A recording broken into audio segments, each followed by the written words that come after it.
Olá, povo de Deus! Estamos iniciando mais uma live, segundo aos Coríntios, capítulo 8, capítulo 9.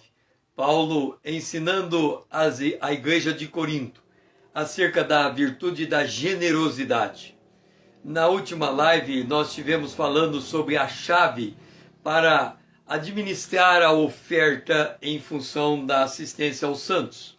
E colocamos que o dia de hoje é o ponto-chave para nós entendermos a administração de Deus sobre as nossas vidas. Nós temos que entender que desde o momento em que nós entramos no reino de Deus, esse reino tem domínio sobre todas as esferas, a esfera espiritual e a esfera física. A nossa parte mais difícil é compreender como é que Deus opera na esfera física. Jesus deu um exemplo dessas duas dimensões. Ele chega para o paralítico e diz: perdoados são os teus pecados. Os fariseus reclamam que Jesus está concedendo perdão, algo que somente Deus pode fazer.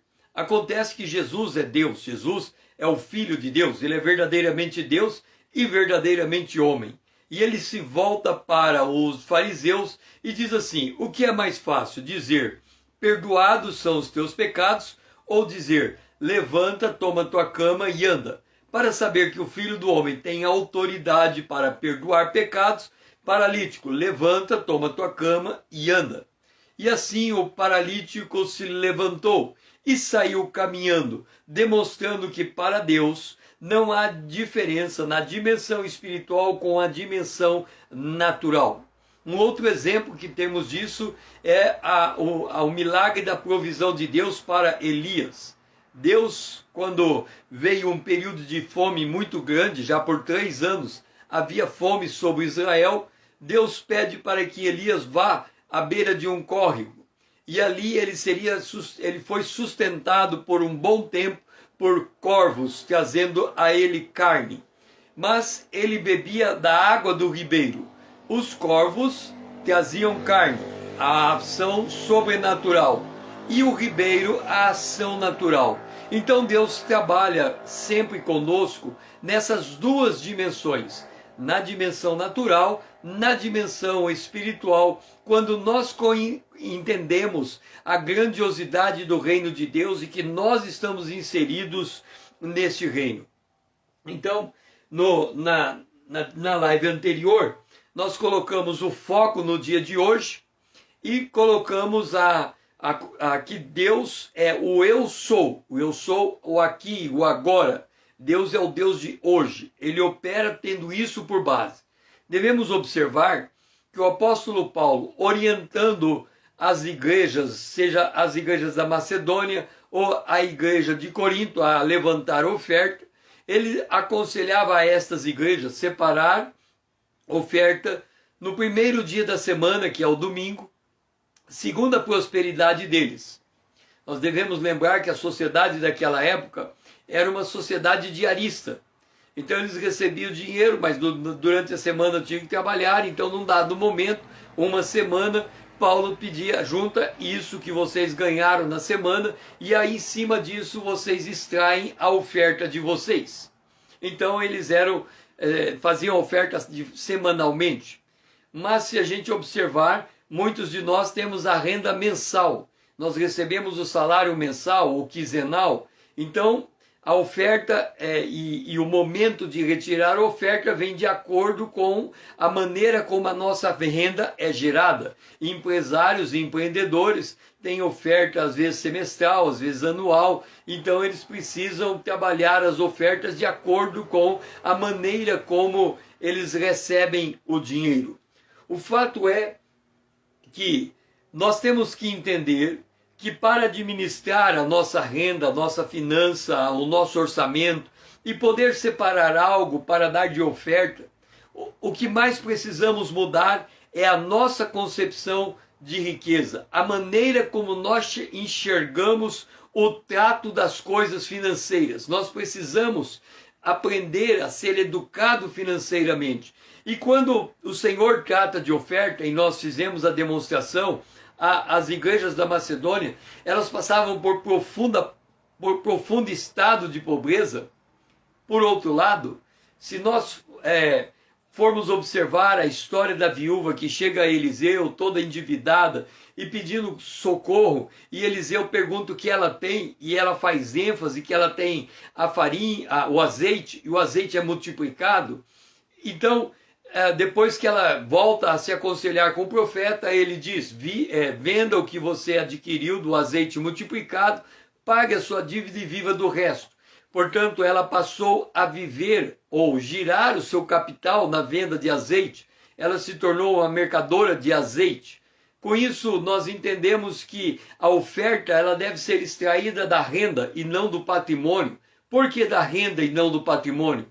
Porque o objetivo da oferta é ser um ato contínuo, um estilo de vida, que nós possamos abraçar a causa do necessitado de contínuo e oferecer esta oferta a ele.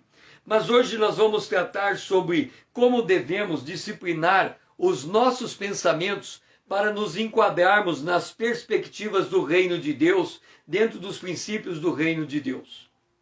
O texto que nós estamos falando está em 2 Coríntios, capítulo 8, verso 14 e 15. Nesse texto, Paulo fala: suprindo a vossa abundância no presente, a falta daqueles, de modo que a abundância daqueles venha suprir a vossa falta. E assim, haja igualdade, como está escrito: o que muito colheu não teve de mais, e o que o pouco não teve de falta. O apóstolo Paulo, ao ele instruir a igreja de Corinto, ele diz assim: se você recebeu em abundância, separe parte da tua abundância e oferte àquele cristão, cristã, que está passando necessidade. De forma que a tua abundância, aquilo que vem a mais para você, transferido para ele, haja igualdade. Por outro lado, como a economia é cíclica, pode acontecer que um dia é você que vai precisar receber algo de alguém. E aí ele pode inverter, e ele ter algo para lhe ofertar. Então, na administração de Deus, levando em conta que nós somos uma família, o Senhor não precisa fazer eu orar e ele me entregar. Eu posso orar a Deus e ele entregar a você. Você pode orar a Deus e ele entregar a mim. Se houver generosidade em nosso coração, nós trocamos aquilo que temos um com o outro. E aí é o que Paulo fala, que há igualdade, ou seja, na dimensão do reino de Deus há prosperidade e abundância. Na mão de cada um pode estar havendo falta, pode estar havendo superabundância. Se nós soubermos dividir aquilo que nós temos, de acordo com a necessidade de cada irmão, nós teremos um senso de igualdade. E isso é uma demonstração de amor. E expressa aquilo que Jesus disse, que nós seríamos conhecidos pelo modo como nos amamos, ou nós seríamos conhecidos pelo modo como nós cuidamos um dos outros. Nesse período de pandemia, isso vem se tornar algo absolutamente necessário. Agora, como é que nós podemos entender esse dia de hoje? Nós temos demonstrado que quando Jesus disse: não podemos servir a Deus e a Mamon, haveremos de amar um e odiar o outro, ou desprezar um em detrimento do outro. Então, quando ele fala de Mamon, ele logo em seguida diz: portanto, não fique ansioso por coisa alguma. A presença de Mamon se expressa na ansiedade e também se expressa na preocupação. Nós temos que entender como que funciona a economia divina.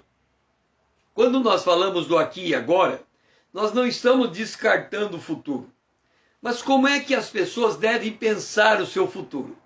Elas devem, primeiro, encontrar o seu propósito de vida, encontrar a sua missão que lhe direciona para o futuro, ter uma visão da onde ela quer chegar, quebrar o espaço de tempo entre a visão e o dia de hoje, em passos determinados, e aí ela executa cada passo, porque a soma desses passos vai levar ela para alcançar o seu objetivo. Esse é o planejamento. Também quando fazemos o planejamento, nós costumamos determinar variáveis. Se acontecer desse jeito, nossa, aqui vai ser a nossa melhor perspectiva. Se acontecer desse jeito, vai ser a nossa pior perspectiva. Se acontecer na mediana, o caminho é este, porque nós não temos certeza de como será o futuro. Mas uma vez que você tem aquela projeção e aquela capacidade de visualizar o futuro e um plano para chegar lá, você avança à medida que você vai reconhecendo as oportunidades do dia de hoje e ajeitando o dia de hoje em direção ao teu propósito. Isso nada tem a ver com ansiedade e nem com preocupação.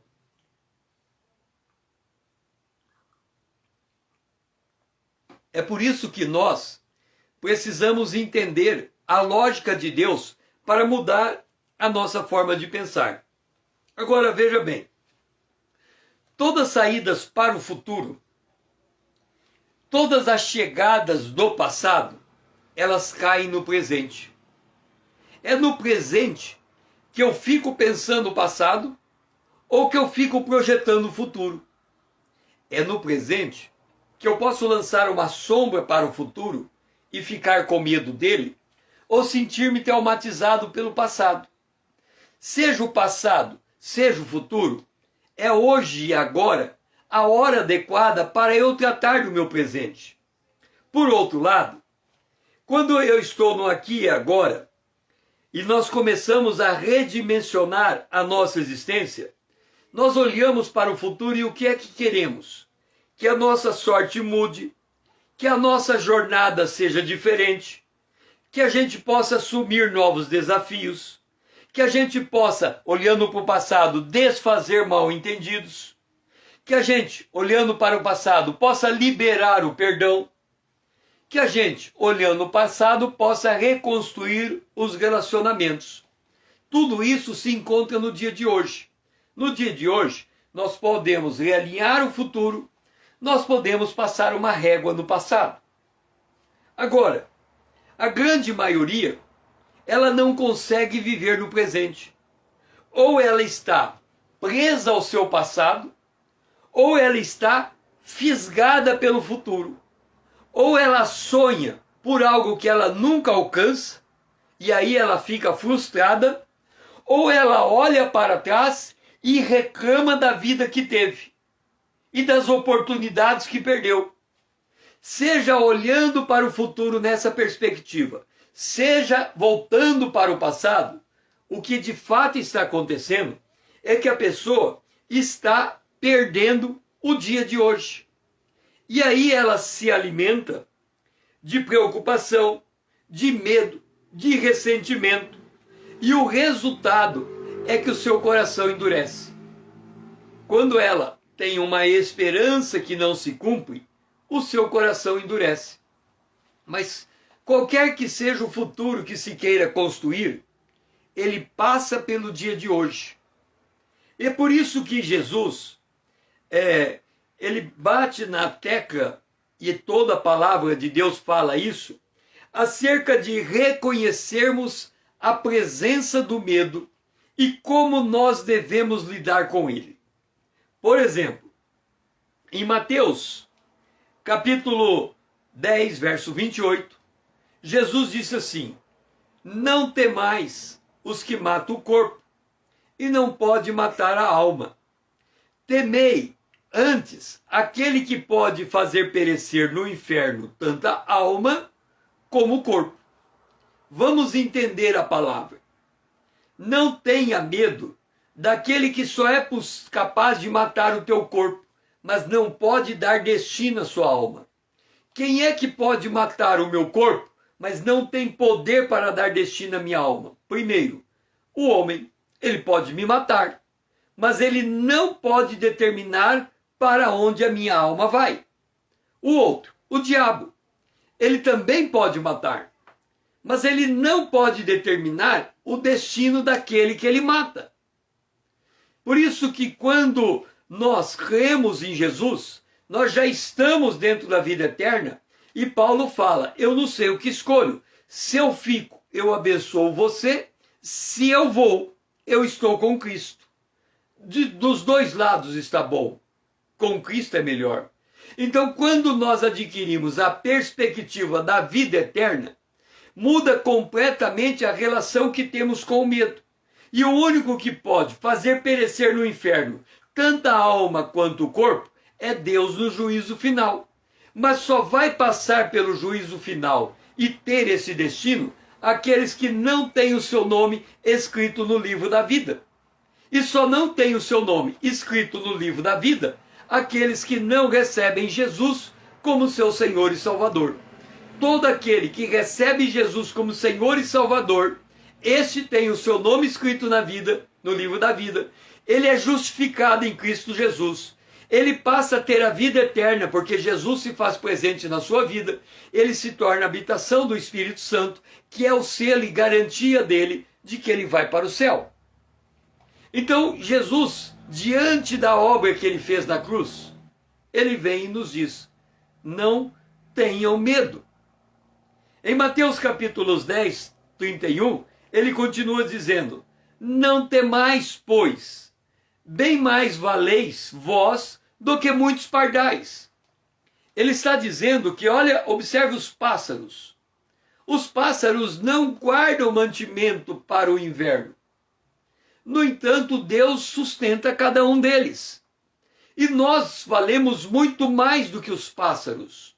Portanto, nós não precisamos ter medo de coisa alguma. É claro que certas coisas nos assustam. Por exemplo, em Mateus capítulo 14, verso 25 e 26, os discípulos estão no barco, navegando, o mar está revolto, e eles estão navegando. Jesus havia dito, antes deles entrarem no barco, que era para eles atravessarem o outro lado. Na outra vez em que eles estavam dentro do barco, e o barco parecia afundar, e Jesus estava dentro do barco, dormindo, eles ficaram com medo de naufragar. Acordaram Jesus, Jesus repreendeu a pouca fé deles, acalmou o mar, e eles continuaram a viagem. Agora eles estavam sozinhos no barco. Era Jesus os experimentando uma segunda vez, para saber se eles tinham aprendido a experiência. Então, quando o mar ficou revolto, eles não ficaram com medo do mar revolto. Continuaram remando em direção ao outro lado para onde Jesus tinha indicado. Acontece que Jesus veio andando sobre as águas.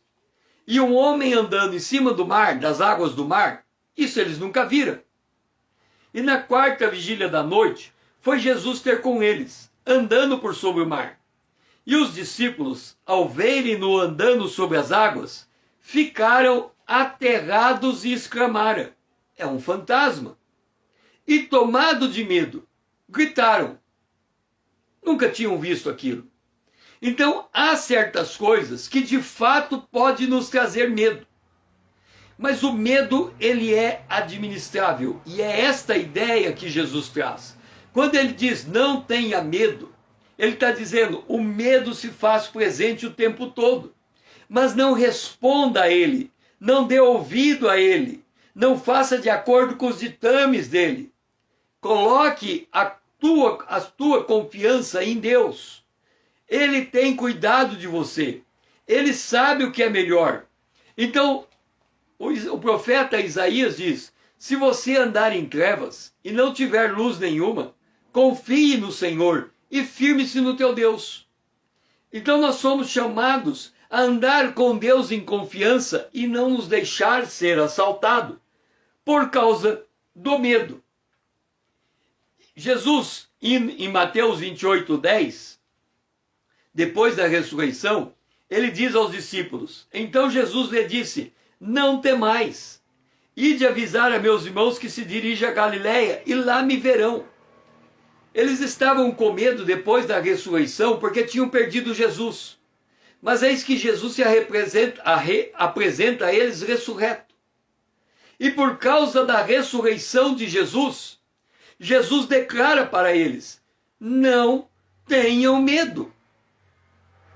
Então, essa expressão, não tenham medo, ela é uma expressão que ela vem para nortear a nossa conduta no mundo. se nós considerarmos a maneira como nós olhamos o futuro, a maneira como nós avaliamos as circunstâncias, a impressão que temos, é que seremos acometidos de qualquer coisa a qualquer instante. E as pessoas dizem uma pesquisa que se alguém é assaltado num bairro, os seus vizinhos ficam com medo de serem assaltados iguais. Mesmo quando, pela probabilidade, aquele é um entre muitos que foi assaltado. E probabilisticamente, os que estão em volta podem não vir ser assaltados. Mas porque um foi, todos acham que serão. É o efeito manada do medo. Então nós não podemos deixar o medo crescer e nos assombrar. E somente colocando a confiança em Deus é que nós podemos lidar com o medo com a devida propriedade e não dar ouvido a ele. É por isso que Jesus vem e dá um conselho. E o conselho dele é esse: deixo-vos a paz. A minha paz vos dou. Não vou lá dou como a dá o mundo.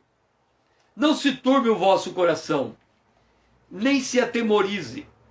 Ouviste o que eu vos disse, vou e volto para junto de vós.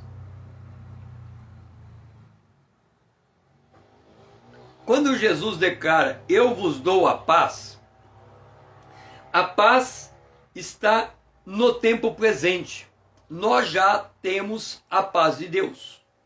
Como é que nós podemos ter a paz de Deus? Nós temos a paz de Deus porque, justificado, pois, em Cristo Jesus, temos paz com Deus.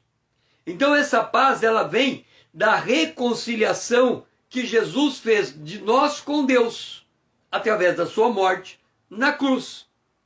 Então, nós temos paz. E aí ele vem e acrescenta, não se turbe o vosso coração, nem se atemorize. Isso é um exercício que nós temos que aprender a fazer. A paz ele nos deu. A gente não percebe a paz que ele nos deu, porque a gente confunde a maneira como essa paz se apresenta para nós. Entenda, quando ele diz que ele me dá a paz, e ele diz que a paz que ele me dá não é igual ao do mundo, primeiro nós temos que entender como é que o mundo dá paz. Porque se ele diz, a paz que ele dá não é igual à paz que o mundo dá. Como é que o mundo dá paz? Ele dá paz à medida que nós temos todas as nossas dívidas pagas, temos saúde, está tudo bem na nossa casa, estamos nos dando bem nos nossos relacionamentos, então temos paz. Mas sai uma dessas coisas fora do controle, imediatamente somos assaltados pelo medo. Então a paz do mundo é circunstanciada. Há momentos que você tem paz, mas qualquer mudança de variável, você pode ser assombrado por toda sorte de medo. A paz de Jesus, ela é permanente. Então, se a paz de Jesus é permanente, eu tenho que cuidar a maneira como eu penso, para que eu não coloque medo aonde eu não preciso ter medo. Deixa eu te dizer uma coisa muito importante. A nossa mente, ela nunca cansa. A nossa mente não cansa. O que é que cansa se a gente sente estafa? Se a gente sente depressão?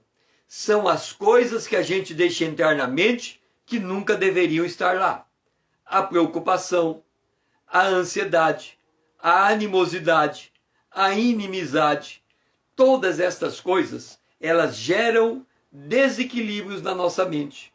E isso pesa sobre os nossos ombros. Então, quando nós não deixamos essas coisas infiltrarem, essas coisas crescerem, essas coisas avolumarem, nós aprendemos a discernir a paz de Deus. Por isso que Jesus disse, não ande ansioso, aliás, Paulo diz, não ande ansioso por coisa alguma. Antes leve tudo a Deus. Antes, porém, em tudo, sejam conhecidas diante de Deus as vossas petições. E aí ele acrescenta: e a paz de Deus, que excede a todo entendimento, guardará o vosso coração e a vossa mente em Cristo Jesus. Entenda, eu não devo ficar ansioso, mas a ansiedade é natural do ser humano. O que Paulo está dizendo é que a ansiedade é igual a um termômetro.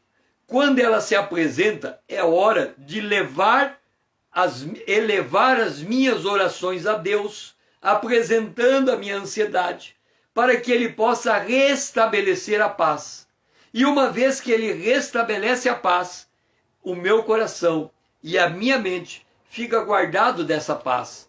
E nessa paz que excede o entendimento, quer dizer, uma paz que não depende das circunstâncias estarem ajustadas.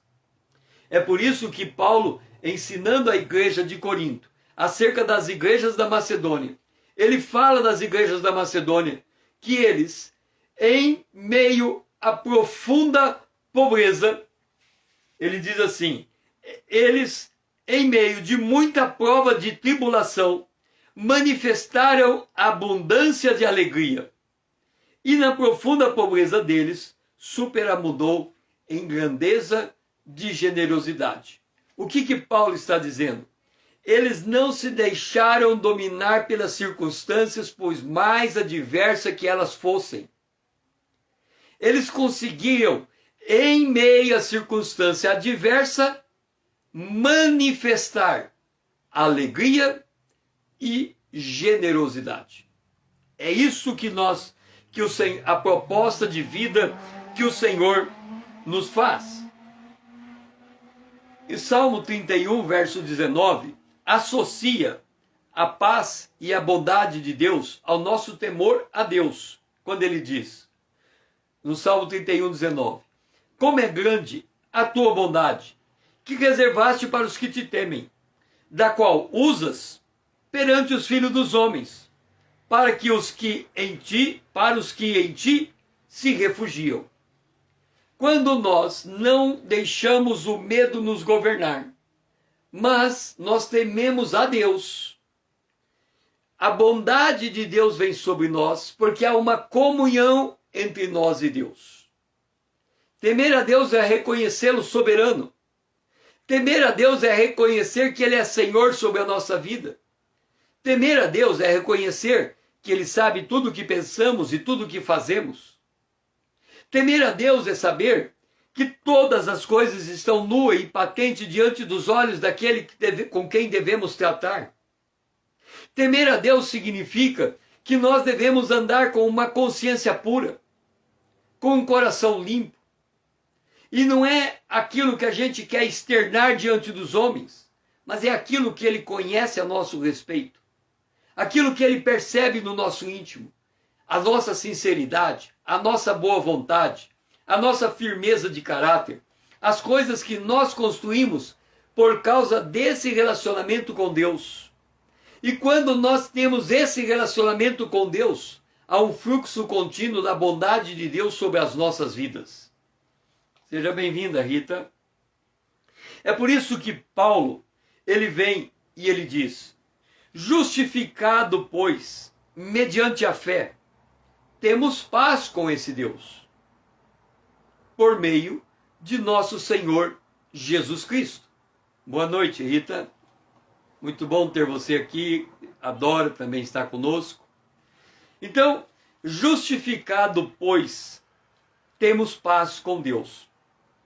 Deixe-me dizer uma coisa importante. O apóstolo Paulo ensina que nós devemos renovar a nossa mente. Por quê? Aquilo que nós queremos está em conformidade com aquilo que nós pensamos. E os nossos pensamentos têm que ser embasados nas promessas de Deus, para que o nosso querer seja o querer de Deus. Queremos fazer a vontade de Deus. Agora, quando nós tomamos a atitude mental de firmar o nosso propósito em fazer a vontade de Deus, quem testifica se nós estamos de fato fazemos o que queremos é o nosso coração. E é no nosso coração que se processa as nossas emoções.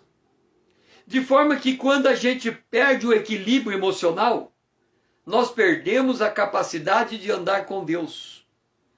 A Bíblia diz que na ira do homem não opera a justiça de Deus. Então, quando nós ficamos irados, Deus cruza o braço. Quando nós retemos a ira, Deus entra em nosso favor. É por isso que se nós somos justificados com Cristo e temos certeza da nossa justificação, o nosso coração se acalma. O nosso coração descansa. O nosso coração percebe a paz. E a paz se torna um sentimento ou uma emoção que trabalha dentro de nós. Nós temos que entender que a paz de Deus, que é concedida a nós, é a condição para nós tratarmos com a tribulação. A tribulação, o caos, a luta, a dificuldade, nos pode tirar o nosso equilíbrio emocional. E é esse o objetivo da tribulação, destruir o nosso equilíbrio emocional. Porque se o nosso equilíbrio emocional for destruído, o nosso relacionamento com Deus é destruído também. Porque nós temos que buscar a Deus primeiro de todo o coração, depois de toda a nossa alma e depois de todo o nosso entendimento. Então, se nós estamos desequilibrados emocionalmente, nós não conseguimos gerar um relacionamento íntimo com Deus. E a prova e a tribulação, ela vem com esse propósito. Agora, se nós temos a paz firmemente assentada em nosso coração, então nós temos estabilidade emocional. E aí somos capazes de lidar com a luta, com a batalha, com o conflito, porque no meio disso tudo, nós vamos encontrar a glória de Deus. O apóstolo Paulo, para reforçar que é assim que nós devemos ser equilibrados, ele diz: o reino de Deus não é comida e nem bebida, mas é justiça, é paz e é alegria, e isso no Espírito Santo. Somente se nós somos liderados pelo Espírito Santo, a Bíblia diz, ande em espírito, e você não vai cumprir a concupiscência da carne. É somente se eu me deixo liderar pelo Espírito Santo que eu vou viver uma vida de santidade. Se eu tentar viver uma vida de santidade mediante meu esforço próprio, eu vou aumentar a força do pecado. Por outro lado, se eu andar com Deus, na liderança do Espírito Santo, Ele testificando com paz em meu coração, paz e alegria, a justiça de Deus vai acontecendo. E eu vou percebendo Deus trabalhar no meio da adversidade, porque Deus faz o seu caminho no meio da tormenta. E no meio da tempestade Ele faz a sua trilha. Então o nosso Deus, aquilo que está fora do nosso controle, não está fora do controle de Deus. E nós podemos confiar que Ele está tendo cuidado de nós. Voltando então, quando Jesus disse, eu deixo-vos a paz, João 14, 27, ele refaz a sua fala. A minha paz vos dou. Vamos tentar. Eu deixo a paz. Isso aqui é um objeto. Isso aqui é um lugar que eu posso colocar um objeto. Eu digo assim, eu deixo a paz. Ok? A paz está aqui. Ele diz assim, eu deixo a paz. Está aqui. Agora, o que você vai fazer a respeito? Você vai pegar a paz para você ou vai deixar a paz em cima da mesa como um enfeite? Ele disse, eu deixo a paz. Agora, você pode recusar ou pode pegar. A paz está aqui. Ele não levou a paz para lá. Agora, olha o que ele diz em seguida. Eu deixo a paz. A paz está aqui. Agora ele está dizendo assim, a minha paz eu dou para você. A minha paz eu dou para você. Que paz é essa que Jesus tem, que ele nos dá? Que paz é essa que ele tem, que ele nos dá? Jesus disse assim, eu não vou deixar vocês órfãos. Eu vou dar um outro consolador. E ele ficará convosco para sempre. Agora, quando Jesus foi tentado, ele foi levado, quando ele foi batizado, ele foi cheio do Espírito. E quando ele foi tentado, ele foi conduzido pelo Espírito. E ele está dizendo, esse Espírito que me encheu, esse Espírito que me conduziu, esse Espírito eu deixo para você. Se você pegar esse Espírito para você, a mesma paz que esse Espírito me deu está com você. Por isso que Paulo disse que o reino de Deus é justiça no Espírito, é paz no Espírito, é alegria no Espírito Santo. Então, a presença do Espírito Santo em nosso coração é a fonte da paz. Porque Jesus disse, quem crer em mim, rios de água viva fluirão do seu ventre. E ele falava do Espírito Santo que nós haveríamos de receber. Então, se nós temos a convicção que o Espírito Santo está dentro de nós, por consequência, nós temos estabilidade emocional. Se nós não temos estabilidade emocional, é porque nós não temos a convicção da presença e habitação do Espírito Santo. Quando alguém habita numa casa, ele tem liberdade naquela casa. E Paulo diz, aonde está o Espírito de Deus, aí há liberdade. Se o Espírito de Deus não tem liberdade no seu coração, porque as tuas emoções estão conflitantes.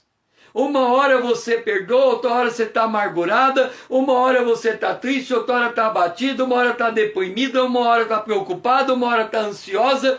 O que está acontecendo?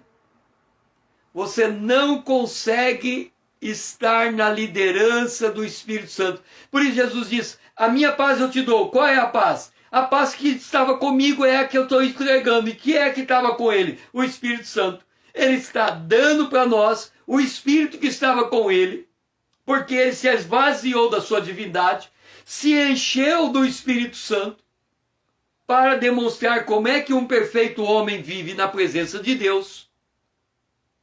E agora nós temos como viver do jeito que ele viveu. Cheios do Espírito Santo. Por isso ele diz, eu dou a minha paz. O apóstolo Paulo diz, nós temos a mente de Cristo. Qual é a mente de Cristo? É a mesma coisa que dizer, o Espírito Santo dentro de você é a mente de Cristo. Ele deixou com você a mente dele. A mente dele é o Espírito Santo que lhe ensinava. Do Espírito Santo que lhe instruía. Do Espírito Santo que lhe conduzia. Do Espírito Santo que liderava. Porque o Espírito Santo liderou Jesus até a morte de cruz. E ele foi obediente em todo o tempo. Fazendo em todo o tempo aquilo que agradava o seu Pai. Por isso que João diz a respeito dele que Deus lhe deu o Espírito sem medida. Ou seja, não havia como medir o Espírito que lhe era dado. Então, ele nos deu a paz. E aí, voltamos agora para as igrejas da Macedônia. Quando Paulo fala das igrejas da Macedônia, ele fala assim, porque no meio de muita prova de tribulação, manifestaram abundância de alegria. No meio de uma tribulação, manifestar abundância de alegria. Eu tive a oportunidade de trabalhar em uma prefeitura que eu nunca tinha presenciado nada igual. Era uma crise atrás da outra, uma crise atrás da outra. A todo momento eu era chamado no gabinete porque tinha uma nova crise aqui, uma nova crise ali. E os secretários viviam num estado permanente de ansiedade, de preocupação, não dormiam direito, não sabiam o que fazer, estavam perdidos. E, no entanto, eu estava absolutamente calmo.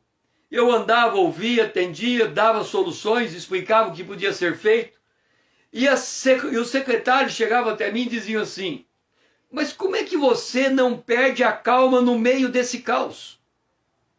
Como é que você consegue estar calmo, sem nenhuma expectativa de ansiedade, de preocupação? E nós estamos arrancando o cabelo para encontrar a solução.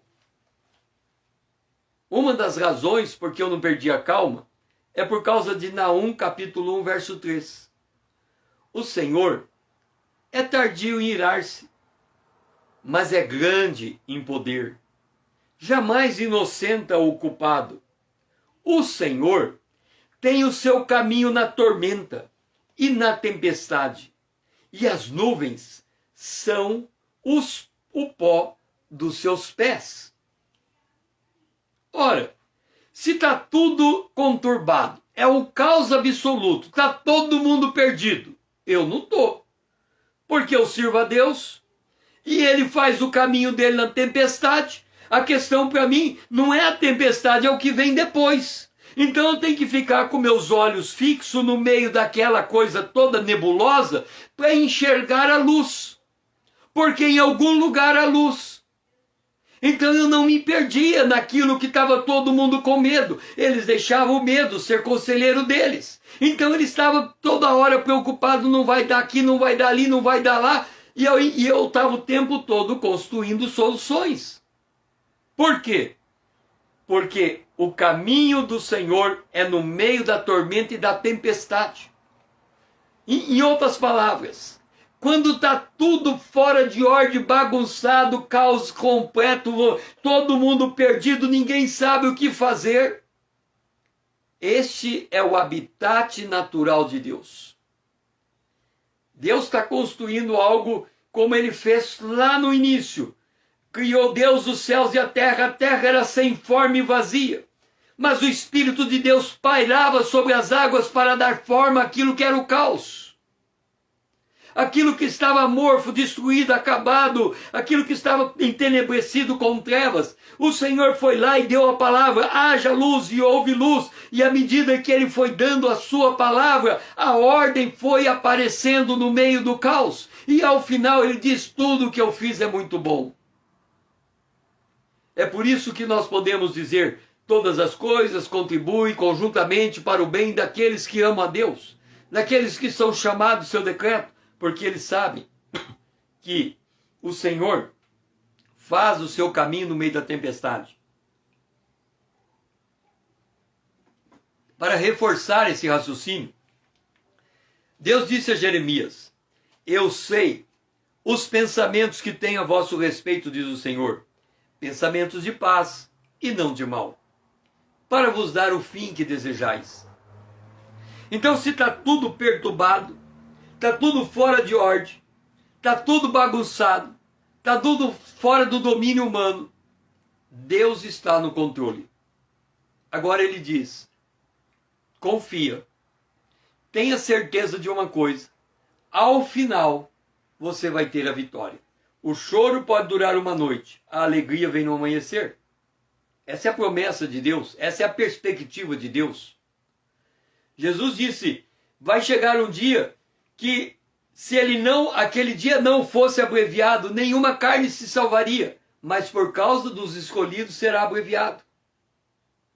Depois vem o milênio, depois Jesus vai reinar na terra. Então a obra de Deus, ela vem depois do processo da morte. Jesus foi obediente até a morte. Quando a morte completou a sua obra, Jesus ao terceiro dia ressuscitou. Então, quando parece que as coisas estão perdidas, é porque Deus está começando a agir em nossa direção para nos entregar a vitória. Mas sem fé, é impossível agradar a Deus. E se eu não enxergo na tribulação com os olhos da fé, o resultado é que ao invés de Deus me dar vitória, Ele me dá escape, mas me mantém na prova. Porque Ele só me tira da prova quando a fé se faz presente. Enquanto Ele estiver me dando escape, é porque a prova não acabou. Porque eu não aprendi a colocar aquela batalha em um ambiente de fé. Nesse entendimento de que naquela batalha o propósito de Deus é me dar paz e não mal. Então eu vou ser grato pela prova que eu estou passando, porque através dessa prova Deus aperfeiçoa a minha fé e ela se torna mais preciosa do que o ouro. Esse é o sentido da provação em nossa vida. É por isso que Paulo fala dos coríntios, acerca dos tessalônicos, dos macedônios, que no meio de prova de tribulação, eles manifestaram abundância de alegria. Por quê?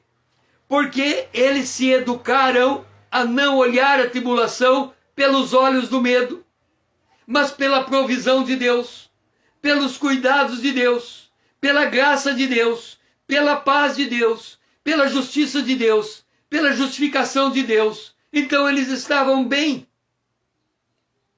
Eles não tinham o que se preocupar. Nós enxergamos Paulo e Silas amarrados, acorrentados, açoitados à meia-noite. E o que eles faziam? Eles cantavam. Eles não estavam preocupados de estarem presos na masmorra, acorrentados. Eles apenas cantavam. E depois veio o terremoto, e as portas se abriram, e eles saíram. Então, quando nós entendemos a provisão de Deus, os cuidados de Deus, a maneira de Deus trabalhar, nós temos que entender que Deus não é um professor que coloca tudo organizadinho, bonitinho. Deus, Ele trabalha com as coisas desorganizadas, fora de propósito, sem sentido, porque Ele tem uma direção, porque o caminho dele é mais alto do que o nosso, o pensamento dele é mais elevado do que o nosso. Então a gente está numa perspectiva muito tacanha, muito pequena, a gente não consegue ver que a nossa ligeira e momentânea tribulação é um peso elevado de glória, que vai se refletir em toda a eternidade. Então nós não podemos esmorecer diante da luta. A luta vem para nos moldar, a luta é como nós um barro na mão do oleiro, que ele vai moldando o barro segundo a sua boa vontade, para extrair de nós aquilo que não presta e dar forma naquilo que procede dele, porque ele está implantando em nós a natureza divina, e ele implanta em nós essa natureza no meio do fogo, porque é no fogo em que o ouro é purificado, que a prata é purificada, é no meio da prova.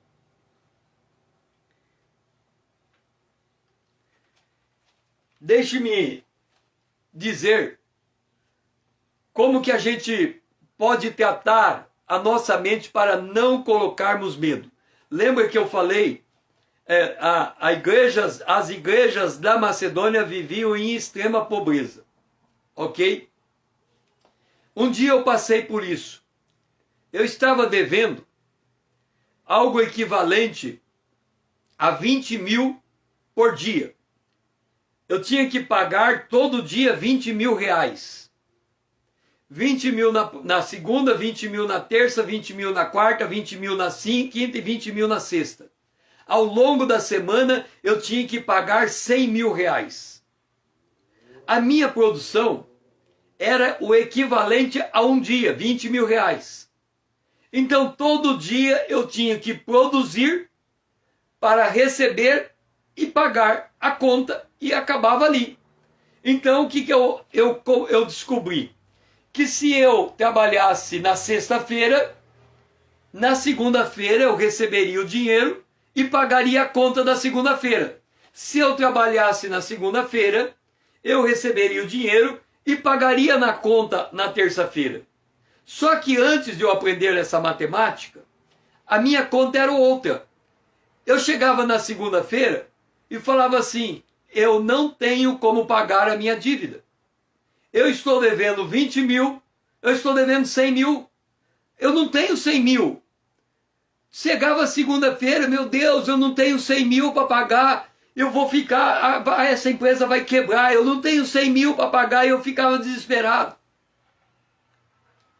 Naquela época, quando a gente fica desesperado, a gente acaba fazendo coisa que não deve. Eu ainda não conhecia nenhum cristão, aliás, eu já conhecia. Naquela época, eu chegava na sexta-feira, eu tentava cruzar a segunda, sexta, sábado e domingo, tentava esquecer o que estava acontecendo na segunda, para chegar na segunda e vir aquela carga: eu estou devendo 100 mil.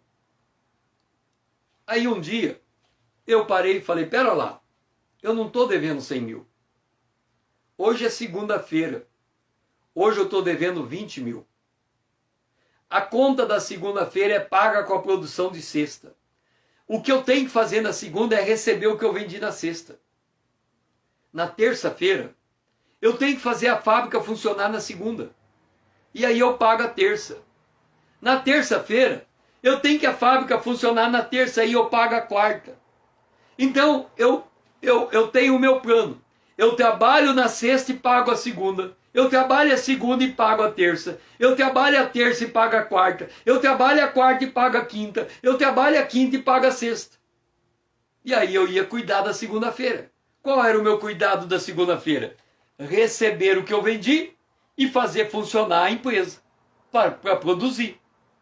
Mas quando vinha a preocupação da terça-feira, eu dizia: terça-feira eu estou produzindo na segunda para pagar na terça.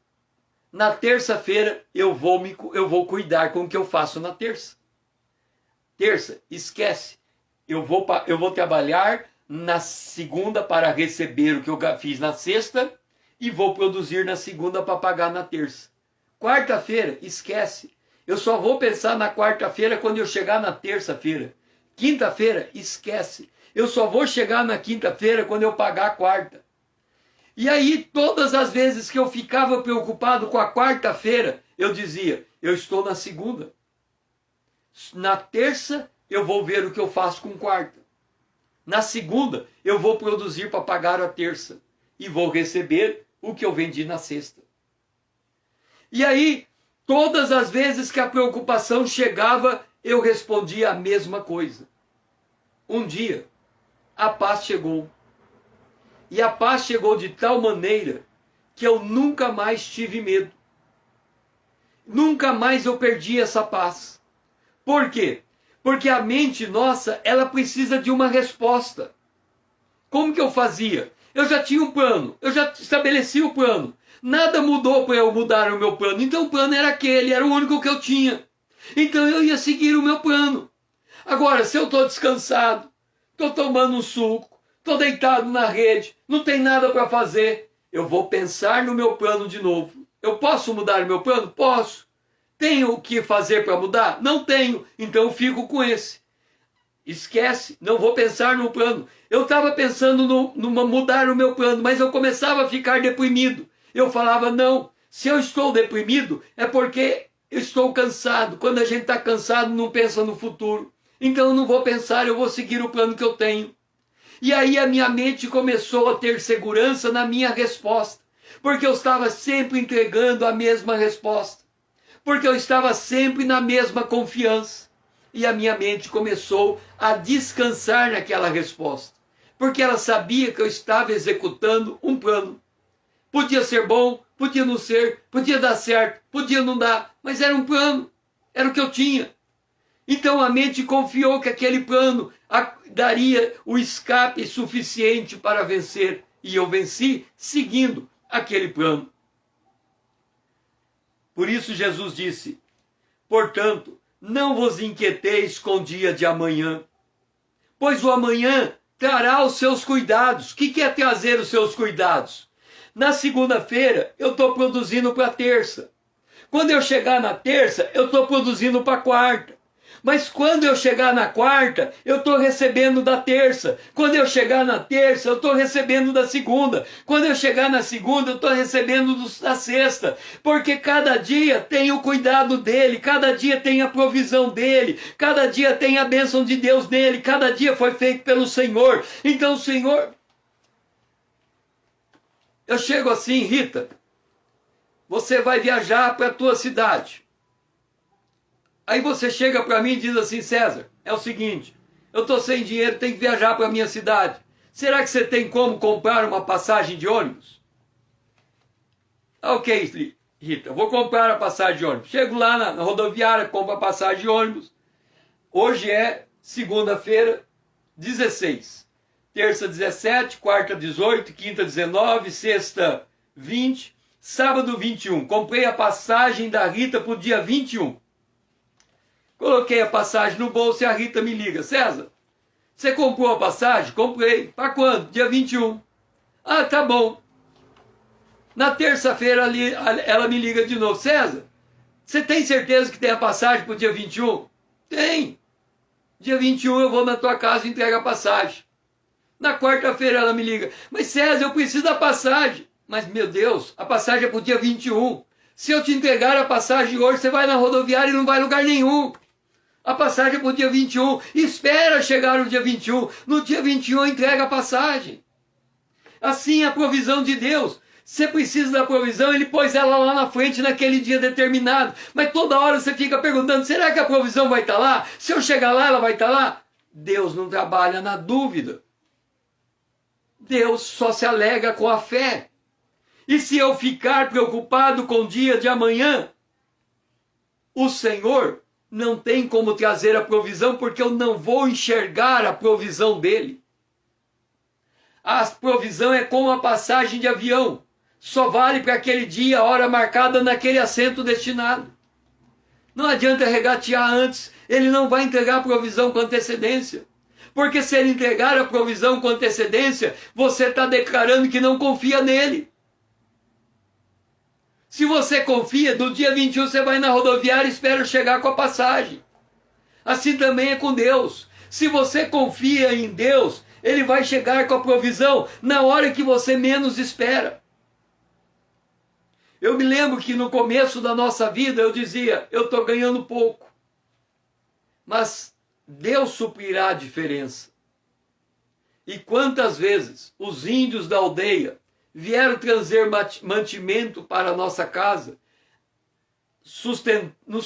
ampliando a nossa despensa e atendendo a nossa necessidade. E aí a gente não precisava comprar mandioca, não precisava comprar milho, as coisas que o índio produzia, porque ele trazia. E a gente não tinha dinheiro para comprar aquelas coisas que ele trazia. Então Deus supre a nossa necessidade naquilo que nos falta alcançar. A questão nossa é começarmos a enxergar a tribulação dentro do governo divino. É colocar o medo para o lado de fora. É entender que aquilo que está fora do nosso controle continua no controle de Deus. É perceber que no meio dessa tribulação Deus está construindo escape, construindo vitória. É entender que a paz me dá equilíbrio emocional para entender a bagunça que está a minha vida. É a paz que me permite ter clareza, ter discernimento. Uma coisa nós temos que aprender. Na vida, na nossa existência, nós não somos obrigados a entender tudo. Mas nós somos obrigados a confiar em Deus sempre. Então nós temos que saber alternar a nossa mente. Eu preciso pensar, eu tenho que ser sensato. Eu vou tentar entender o que eu vou fazer hoje e amanhã. Mas se eu tentar entender o que eu vou fazer hoje e amanhã, e isso está me deprimindo, eu vou descansar e deixa Deus cuidar. Agora, se eu estou energizado, eu estou firme, eu não vou me abalar, a paz está tomando meu coração, então eu vou pensar nas soluções humanamente possíveis de ser pensada. E quem sabe eu encontro uma solução. Mas se aquela solução está difícil, eu não enxerguei, está tudo complicado, parece que vai dar tudo errado, eu cruzo meus braços e descanso em Deus. E deixo Ele cuidar das coisas. E eu vou apenas seguindo o Cordeiro. Então nós temos que aprender esta lição. Jesus disse: eu dou a paz para você, ela é minha paz. O que estava comigo eu te entrego. E o que estava com ele é o Espírito Santo. Ele entregou o Espírito Santo para nós. O Espírito Santo habita em nós. Esta é a paz. A presença do Espírito de Deus em nós é a paz, é a fonte da paz. E ele ensina. As circunstâncias, eu estou tomando conta dela. Eu cuido dela. E eu vou colocar as coisas em ordem. Eu vou colocar as coisas no lugar. Pode demorar um pouco mais, mas as pequenas vitórias que você tem lhe fortalecem para aquela maior, aquela grande vitória que você espera. Aprenda tão somente confiar em Deus, entender que Ele domina sobre tudo e que Ele tem cuidado de você e que o Espírito dele é a garantia de que Ele não vai tirar a tua paz. Fica na paz. Amanhã, se Deus nos permitir, às 20 horas, estaremos aqui para responder o que a volta de Jesus tem a ver com a forma como eu penso em relação à tribulação que eu estou passando. Que o Senhor assim seja louvado.